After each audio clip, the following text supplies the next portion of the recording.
एक तरफ महाकुंभ जारी है और दूसरी तरफ राजिम कुंभ की तैयारी है। और राजिम कुंभ से जुड़ा सबसे बड़ा अपडेट आपको देते हैं। राजिम कुंभ लगने के पहले ही एक विवाद सामने आ रहा है। सड़क पर व्यापारी उतरे हैं। कुंभ में दुकान लगाने की इजाजत नहीं दिए जाने को लेकर सड़क पर उतर गए हैं सैकड़ों व्यापारी। प्रशासन ने दुकान व्यवस्था के तहत लगाने और जो व्यवस्था में नहीं है उन्हें दुकान लगाने से मना कर दिया। और इसी बात पर कई व्यापारी प्रदर्शन करते हुए सड़क पर उतर आए हैं। तो कुंभ से पहले ही विवाद सामने आया। सड़क पर कारोबारी उतरे हैं। कुंभ में दुकान लगाने की इजाजत को लेकर विवाद है। नीरज हमारे सहयोगी हमारे साथ जुड़ गए हैं। नीरज, बताइए, कोई समाधान निकला? क्यों इनकार किया है? कितने व्यापारी हैं?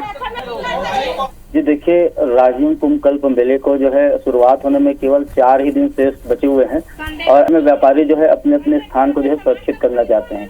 प्रदेश सहित अन्य प्रदेशों के भी जो व्यापारी हैं वे भी आज यहाँ पर आए हुए थे। लगभग 1000 से भी अधिक की संख्या में व्यापारी आज तहसील कार्यालय राजिम पहुंचे थे और वो जो है अपनी स्थान सुरक्षित करना चाहते थे।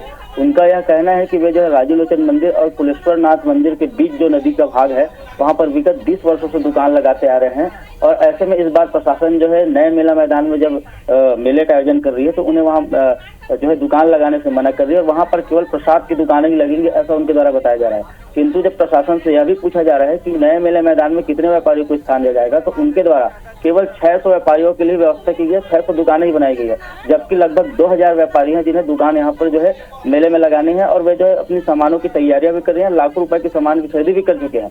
अब ऐसे में यह बड़ा एक आर्थिक संकट व्यापारियों के ऊपर भी आ रहा है और साथ ही प्रशासन के ऊपर भी यह सवाल उठ रहा है कि जब प्रतिवर्ष होने वाले कुंभ मेले में इतनी संख्या में व्यापारी जो है यहाँ पर दुकान लगाते हैं तो इस प्रकार की व्यवस्था जब प्रशासन द्वारा नहीं की गई है और अब जब ये जो है अपने लिए अलग अलग जगह की मांग कर रहे हैं तो प्रशासन इस पर कोई ठोस जवाब देते हुए दिखाई नहीं दे रहा है, बल्कि उनके द्वारा यह कहा जा रहा है कि अभी अधिकारी जो है चुनाव में व्यस्त हैं और जैसे ही चुनाव खत्म होगा उन्हें जो है उन्हें जगह आवंटित कर दी जाएगी। लेकिन आपको यही बता दूं कि चुनाव जो है नगरीय निकाय के चुनाव 11 फरवरी तक है और 12 फरवरी से कुंभ मेले का आयोजन होना है। ऐसे में व्यापारी अब इस संकट में पड़े हुए हैं कि कब उन्हें जो है जगह आवंटित होगा और वे कब नए मेले मैदान में। तो नीरज, अभी जब ये इतना प्रदर्शन हुआ, सड़क पर व्यापारी बैठ गए हैं, इनकी संख्या कुल मिलाकर कितनी है? ये सब के सब बाहरी राज्यों के हैं या इसमें स्थानीय कारोबारी भी शामिल हैं?